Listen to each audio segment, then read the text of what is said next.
এখন বর্তমানে সংসদে প্রায় ৩০০ জন এমপি তারা নির্বাচিত হয়েছে, তারা সংসদে গিয়েছে। কিছুদিন পরে আবার কিছু ইলেকশন হবে, মেম্বার চেয়ারম্যান ইলেকশন, তারপরে আবার বিভিন্ন মেয়র ইলেকশন হবে, উপজেলা চেয়ারম্যান নির্বাচিত হবে।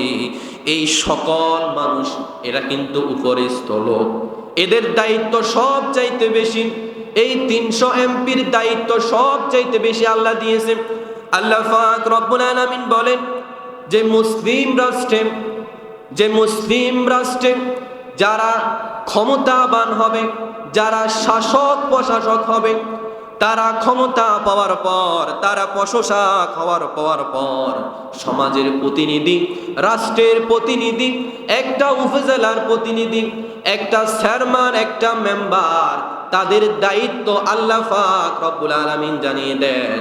তাদের ১ নম্বর দায়িত্বকে আল্লাহ বলতেছে, যাদেরকে আমি ক্ষমতা দিব তাদের ১ নম্বর দায়িত্ব আল্লাযীনা ইম্মাক্কান্নাহুম ফিল আরদি আকামুস সালাত। আল্লাযীনা, যাদেরকে ইম্মাক্কান্নাহুম, যাদেরকে আমি ক্ষমতা দিব, ফিল আরদি, এই জমিনে, ফিল আরদি, এই জমিনে, যাদেরকে আমি ক্ষমতা দিব এই জমিনের, তাদের ১ নম্বর কাজ আকামুস সালাত। ১ নম্বর দায়িত্ব কি? আকামুস সালাত, নামাজটাকে প্রতিষ্ঠিত করা, নামাজটাকে প্রতিষ্ঠিত করে দেওয়া। এটা কিন্তু তাদের ১ নম্বর কি দায়িত্ব। তাহলে এখন সংসদে যারা গিয়েছে তাদের ১ নম্বর দায়িত্ব কি হবে? এই সংসদে বিল উপস্থাপন করা যে আমরা মুসলিম জাতি, আমাদের বাংলাদেশে ৯৬% মুসলমান। কি বলেন, ৯৬% না? তাহলে সংসদে এই ৩০০ জন এমপির দায়িত্ব হবে ১ নম্বরে এই নামাজটাকে কি করা, প্রতিষ্ঠিত করা। এই ৩০০ জনের মধ্যে যদি ১৫১ জন এমপি যদি এই বিল পাস করিয়ে দেয়, তাহলে কালকে থেকে নামাজটা পড়া বাধ্যতামূলক হয়েছে। আর যদি কেউ না করে তাহলে কিন্তু তারা আগে গুনাহগার হবে। তারা কি হবে? আগে গুনাহগার হবে। তাদের দায়িত্ব ছিল এটা করা। ২ নম্বর, যাদেরকে রাষ্ট্র ক্ষমতার দায়িত্ব দেওয়া হবে, আল্লাহ পাক রব্বুল আলামিন বলেন ওয়া আতাউজ যাকাত, যাকাত প্রদান করা, যাকাতটাকে প্রতিষ্ঠিত করা। এই রাষ্ট্রের যারা কর্মকর্তা তাদের একটা ব্যবস্থা এরকম করতে হবে, যাকাত ভিত্তিক একটা প্রতিষ্ঠা সংস্থা করতে হবে, যেই জায়গায় সমাজের, রাষ্ট্রের যারা বড় বড় কর্মকর্তা, যারা প্রভাবশালী লোক, যাদের যাকাত দেওয়ার ক্ষমতা আছে, ওই মানুষদের থেকে যাকাতের টাকাগুলা কালেকশন করে নেবে। ওই যাকাতের কালেকশন করে যারা সমাজের অসহায় দরিদ্র লোক রয়েছে তাদের মাঝে ওই যাকাতের টাকাগুলা সুন্দরভাবে বন্টন করা। এটা কিন্তু রাষ্ট্রের দায়িত্ব। তারা যাকাতের একটা সংস্থা করবে, যাকাতের একটা সংস্থা করে এই যাকাতের টাকাগুলা কালেকশন করবে। প্রতি বছর একটা যাকাতের টাকা আসে না? বলেন না, আসে কিনা? প্রতি বছর তো যাকাতের একটা টাকা আসে। এই সমাজবাসী থেকে, এই রাষ্ট্র থেকে, প্রত্যেকটা জেলা থেকে, উপজেলা থেকে, সব প্রত্যেকটা ইউনিয়ন থেকে এই যাকাতের একটা ফান্ড যদি কালেকশন করে নেয়, বিশাল বড় একটা টাকার অঙ্ক হবে না? বলেন না, হবে কি না? এই টাকা যদি সঠিকভাবে সমাজের অসহায় যারা, গরিব যারা, যাদের ঘর নাই, বাড়ি নাই, যারা ফুটপাতে থাকে, রোডের পাশে সামান্য ঘর দিয়ে থাকে, নদী ভাঙি গেছে, ঘর বাড়ি নাই, এদের মাঝে যদি সুন্দরভাবে একটা বন্টন করে, দেখবেন সমাজের মধ্যে থেকে দারিদ্রতা বিমোচন করা সম্ভব হবে। নয়তোবা রমজান আসলে আমরা একটু যাকাত টাকা দিই, এই সামান্য একটা শার্ট, এই সামান্য একটা লুঙ্গি, একটা জামা দিয়ে কোনো দিনও এই রাষ্ট্র থেকে এভাবে দারিদ্রতা বিমোচন করা সম্ভব হবে না, কোনো দিনও হবে না। এটা রাষ্ট্রের কর্তৃক দায়িত্ব। এই নামাজটা আমি এখান থেকে যতদিন ওয়াজ করব, যদি কিয়ামত পর্যন্ত ওয়াজ করি, তারপরও নামাজটা কায়েম হবে না। কেন হবে না? কারণ এটা রাষ্ট্রের দায়িত্ব। কিসের দায়িত্ব? রাষ্ট্র এটা দায়িত্ব নিয়ে এটা প্রতিষ্ঠিত করে দিতে হবে। যদি রাষ্ট্র কালকে থেকে বলে যে নামাজ পড়তে হবে, এটা বাধ্যতামূলক, তাহলে কিন্তু সম্ভব। সামান্য একটা উদাহরণ দিই, এই 5 বছর পিছনে যান, 2020-21 সালে করোনা হয়েছে না? বলো না, করোনা হয়েছে কিনা?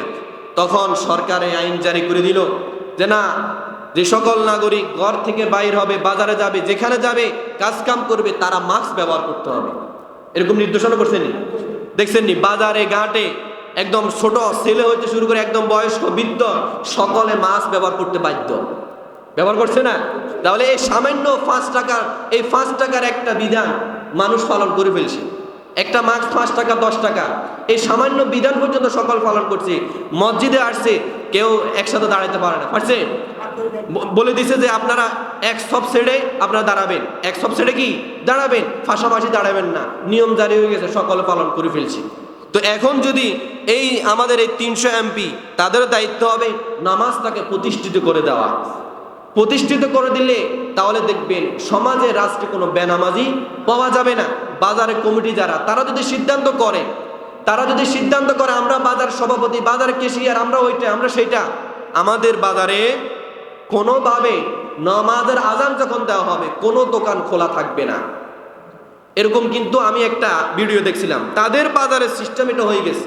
আজান দেওয়ার পরে তাদের বাজারের কোনো শাটার আর খোলা থাকে না। এটা তাদের নিয়মে তারা করে নিয়েছে, এটা রাষ্ট্র থেকে আসে নাই, তারা এটা মেনে নিয়েছে। তো তাহলে এইটা ফাড়া দেয় কে? এই যে এতগুলা মানুষ দোকান ছেড়ে, দোকানটা শাটার টেনে চলে যায় নামাজ পড়তে, এটা কে পাহারা দেয়? এখন তারা বলতেছে যারা বিধর্মী আছে, বাজারে যারা বিধর্মী আছে, তাদের দোকানের সাথে তাদের দোকান, তারা এটা পাহারা দিতেছে। আর তারা এটা খুশি মনে নিছে যে আমরা এদেরকে এটা কি দিতেছি, আমরা পাহারা দিতেছি, তারা নামাজ পড়তেছে। তো দেখেন এই যে একটা বাজার কমিটি, এটা কত ভালো কমিটি, তারা নামাজের বিধানটাকে ফরজ করে দিয়েছে। এটাই তাদের উপরে কি ছিল? দায়িত্ব ছিল।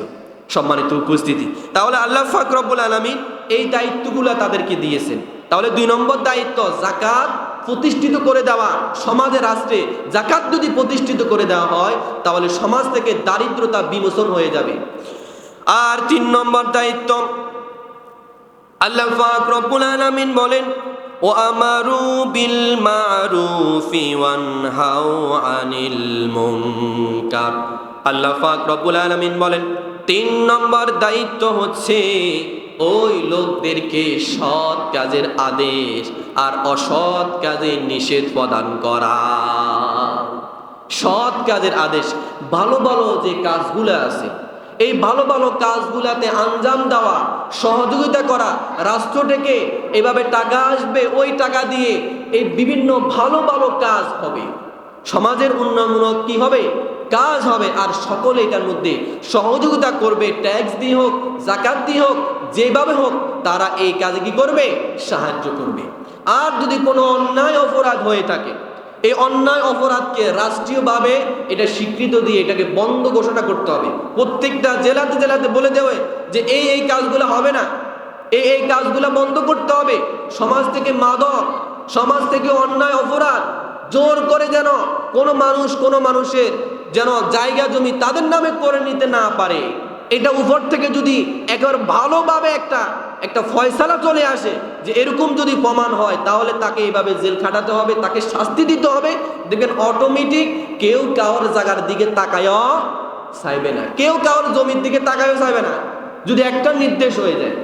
এখন দেখেন আমাদের দেশে কিন্তু আমাদের বাড়ির মধ্যে, সমাজের মধ্যে দেখবেন সবচাইতে বেশি সমস্যা এই জায়গা জমি নিয়ে। কোর্টে যায়, মামলা দেয়, কিন্তু কোনো রায় আসে না। টাকার পর টাকা যাইতেছে দোনোজনের, কিন্তু কোনো রায় আসে না। একটা যে ফয়সালা হবে যে যার জায়গাটা সে মেপে নিয়ে যাবে, আর যার নাই সে তারটা যেটা আছে এটা নিয়ে সে সন্তুষ্ট থাকবে, এরকম কোনো ফয়সালা হয় না। প্রত্যেকটা বাড়িতে যান, প্রত্যেকটা বাড়ির মধ্যে কিন্তু একই ঝামেলা চলতে আছে, সে জায়গা জমি নিয়ে। তো এটা কিন্তু কোনো ফয়সালা কিন্তু আমাদের উপর থেকে কি হয় না। এই কারণে এটা সমাধানও হয় না। কোর্ট কাছারিতে গেলেও কি হয় না, সমাধান নেই। তারা খালি ঘুরাইব, আজকে আসেন কালকে আসেন, যার জায়গা নাই সে টাকা দিয়ে দিয়ে সময় বাড়াতে থাকে, তার এই জায়গাটা তার দরকার, সে টাকা দিয়ে তার নামে করে নেয়। এভাবে মিথ্যার পর মিথ্যা মামলা দিয়ে দিয়ে যার জায়গাটা তার নামে তো নাই, যার জায়গাটা তার নামে নাই সে আরেকজনের নামে করে নিয়েছে। এভাবে মিথ্যা মামলা দিয়ে দিয়ে মানুষদেরকে অসুস্থ করে ফেলছে। রাষ্ট্র থেকে কোনোভাবে এই দায়িত্বগুলা পালন হয় না। এই কারণে সমাজ থেকে এইভাবে দেখবেন বায়ে বায়ের শত্রুতা তৈরি হয়ে যায়, প্রতিবেশীর সাথে শত্রুতা তৈরি হয়ে যায়, ঘরের পাশের মানুষের সাথে তাদের সম্পর্ক নাই, ভাইয়ের সাথে সম্পর্ক নাই। একই জিনিস, জায়গা জমি, শুধু শুধু সমস্যা এক জায়গার, জায়গা জমি। এই কারণে যাদের জায়গা জমি নেই, ওই বেড়ির পাশে ঘর বানায় আছে, তাদের দেখবেন কোনো টেনশনও নাই। যারা ফুটপাতে পড়ে আছে, জায়গা জমি নেই, তাদের কোনো কি নেই, টেনশনও নাই। ওই ছোটখাটো জায়গা কিন্তু যারা আছে, হেতে ভীষণ টেনশনে আছে। সম্মানিত উপস্থিতি, তাহলে রাষ্ট্রের দায়িত্ব এই কাজগুলাকে আঞ্জাম দেওয়া। কোন জায়গায় অপরাধ হয়, কোন জায়গায় সিন্ডিকেট হয়, কোন জায়গায় খাদ্যের মধ্যে ভেজাল দিয়ে দেয়, মেয়াদ উত্তীর্ণ খাবার বিক্রি করা হয়, এই প্রশাসকের দায়িত্ব। যারা কর্মকর্তা রয়েছে তাদের দায়িত্ব এই কাজগুলা করে, যেই পেট্রোল পাম্পে তেলকে মজুত করে, তেলটাকে মজুত করে তারা বাড়াইয়া বাড়াইয়া দামে বিক্রি করতেছে, ওই জায়গায় গিয়ে তারা রেট দিয়ে এটাকে বন্ধ করে দেওয়া। এটা হচ্ছে ওই কর্মকর্তাদের দায়িত্ব। অন্যায় প্রতিরোধ, অন্যায় প্রতিরোধ এটা রাষ্ট্র থেকে যদি চলে আসে, আমাদের দেশ থেকে দেখবেন অনেক আগেই দুর্নীতি এটা চলে যাবে। একজন এমপি সে যখন তেলের জন্য যায়, তাকে 2000-3000 টাকার তেল দিয়ে দেয়। আর একজন সাধারণ মানুষ গেলে তাকে 500 টাকা, 200 টাকা, 300 টাকার তেল দেয়। এরকম আপনারা দেখেন না ফেসবুকে? একজন এমপি গেছে, তাকে দিছে 2000 টাকার তেল, আর একজন সাধারণ মানুষ তাকে দিছে 500 টাকার তেল। তো এই এমপির সামনে যখন এভাবে সুঙ্গা ধরা হয়, যদি বলা হয় যে তেলের সংকট আসেনি, সে বলে যে আমাদের বাংলাদেশে তেলের সংকট দেখা দেয় না, কারণ তার গায়ে তো চলতেছে। তার গায়ে কি চলতেছে? তার গায়ে তো আর আটকানা, গায়ে আটকাতেছে আপনার আর আমার, আপনার আর আমার গায়ে আটকার। এই কারণে তো আমাদের এত বিপদ। তাদের তো গায়ে আটকানা, তারা 2000-3000 টাকার তেল পাওয়া যায়, ফোন দিয়ে বলে যে আমার তেল দরকার, তাদের বাড়িতে কন্টেনারে তেল চলে আসে, তাদের বাড়িতে এভাবে তেল মজুত করা। তারা তো গায়ে আটকানা, গায়ে আটকা আপনার আর আমার। সম্মানিত উপস্থিতি, আমি ভোটের আগে বলছি যে আপনি কাকে নির্বাচিত করবেন আপনি নিজে ভালো করে জানেন। এখন আপনি কাকে নির্বাচিত করেছেন আপনি নিজে বুঝেন খেলা, যে আপনার এমপি কষ্ট হয় না, আপনার কষ্ট হয়, আপনি তেল পান না, আপনি তেল নিতে কষ্ট হয়ে যায়, গ্যাস নিতে কষ্ট হয়ে যায়, তারা আরামে আছে। খেলা বুঝেন আপনি আবার কাকে নির্বাচিত করছেন। সম্মানিত উপস্থিতি, আমাদের দায়িত্ব ছিল সঠিক মানুষগুলাকে নির্বাচিত করা, কিন্তু এর মধ্যে যদি আমরা ভুল করে থাকি, সঠিক মানুষ যদি আমরা নির্বাচিত করতে না পারি, এটার ভোগান্তি আমাদেরকে ভুগতে হবে, আমাদেরকে এটা ভুগতে হবে। আর কয়েকদিন যাক, যখন গরম আরো বাড়বে, তখন বুঝবেন যে কারণে কত ঠেলা। সম্মানিত উপস্থিতি, তাহলে আদেশ নিষেধ এটা যদি সরকারিভাবে চলে আসে, সকলে মানতে বাধ্য, সকলে মানতে বাধ্য। এটা বাধ্যে কোনোভাবে তাদের আর কোনো গা ঘেঁষাঘেঁষি হবে না, টাকা দিয়েও কোনো কাম হবে না। টাকা দিল কারোর জায়গা কেউ নিজের নামে করে নিতে পারবে না। এটা যদি সঠিকভাবে বিচার হয়ে যায়, তদন্ত হয়ে যায়। সম্মানিত উপস্থিতি, এ রাষ্ট্রীয় দায়িত্বগুলো আল্লাহ পাক রব্বুল আলামিন যারা রাষ্ট্রের কর্মকর্তা হবে তাদেরকে দিয়ে দিয়েছেন। 1 নম্বরে উচ্চতর দায়িত্ব হচ্ছে যারা প্রশাসক, যারা ক্ষমতাবান, যারা এমপি, মন্ত্রী, মিনিস্টার হয়েছে, তাদের এই দায়িত্বগুলা। এবার আসুন আমরা যারা সাধারণ মানুষ আছি, আমাদের কি দায়িত্ব? আল্লাহ পাক রব্বুল আলামিন তাদের সাথে সাথে আমাদেরকেও দায়িত্ব দিয়েছেন। আল্লাহ পাক রব্বুল আলামিন প্রত্যেকটা মানুষকে তাদের ঘরের কর্তা বানিয়েছেন। আল্লাহ পাক রব্বুল আলামিন বলেন, আর-রিজালু কাওয়ামুনা আলান নিসা। আল্লাহ পাক রব্বুল আলামিন বলেন, একটা ঘরের কর্তা হচ্ছে, একটা ঘরের অভিভাবক হচ্ছে, নারীদের অভিভাবক হচ্ছে পুরুষগণ। ওই পুরুষের তত্ত্বাবধানে, ওই পুরুষদের দায়িত্ব থেকে যেই সব নারীরা অন্যায় অপরাধ করবে, যেই সব নারীরা নামাজ পড়বে না, ওই বাবার দায়িত্ব থেকে ছেড়ে যদি নামাজ না পড়ে, তাহলে ওই বাবা তেমনি গুনাহগার হবে। এখন বাবারা মসজিদে চলে আসে একদম আতর গোলাপ লাগাইয়া, কিন্তু ছেলেদেরকে মসজিদে আসতে বলে না। তো ওই ছেলে যদি নামাজ না পড়ে, তাহলে কিন্তু আপনিও কিন্তু নামাজ পড়েও কি গুনাহগার। এই কারণে আমি বলি, আপনি নামাজ পড়তে আসছেন, আপনার স্ত্রীটাকে বলে দিবেন নামাজ পড়ার জন্য, আপনার মেয়েটাকে বলবেন নামাজ পড়ার জন্য, আপনার ছেলেটাকে আপনার সাথে নিয়ে আসবেন, আপনার ছেলেটাকে কি আপনার সাথেই নিয়ে আসবেন। এটা হচ্ছে আপনার উপরে দায়িত্ব। একটা কথা আমি একদম খোলাসা করি আমি বলতেছি, আপনাদের যাদের ছেলে মেয়েরা 7 বছর বয়স হয়েছে, কয় বছর? 7 বছর। এখন থেকে আপনারা তাদেরকে, যদি ছেলে হয় তাহলে বাবার সাথে মসজিদে নিয়ে আসবেন। 7 বছর যেসব ছেলে মেয়ের হয়ে গেছে। আর আমি যারা মা বাবা বাড়িতে আছে তাদেরকে বলতেছি, আপনার মেয়েটাকে 7 বছর হয়ে গেছে, আপনার সাথে ওযু করে আপনার সাথে একই জায়গায় আপনি দাঁড় করিয়ে দেন। সে আপনাকে দেখে দেখে নামাজ পড়বে, সে আপনাকে দেখে দেখে শিখবে। আপনি বিশ্বাস করবেন না, আমি অনেক সময় সুন্নত নামাজ ঘরে পড়ি, ঘরে পড়লে আমার মেয়েটা একটা হিজাব লাগায়া আমার পাশে দাঁড়িয়ে যায়। আমি যা যা করি সেও তা তা করে, আমি যা যা করি সেও তা তা করে। আপনারা দেখছেন মেয়েটাকে আমি মসজিদে আনছি, আমি আজান দিতেছি এইভাবে এইভাবে, হাইয়াল সালাহ হাইয়াল আল ফালাহ বলতেছি, আবার সে বাড়িতে যাইয়া তার মারে দেখায় যে আব্বা এইভাবে এইভাবে আজান, এভাবে আল্লাহ আল্লাহ করে। তাহলে দেখেন এইটাই তো একটা প্রশিক্ষণের কেন্দ্র। আপনার মেয়েটাকে যখন আপনি এভাবে আপনার সাথে দাঁড় করিয়ে দিবেন, তখন সে আপনাকে দেখে দেখে শিখবে, তার অন্তরে মায়া মোহব্বত তৈরি হবে নামাজের প্রতি।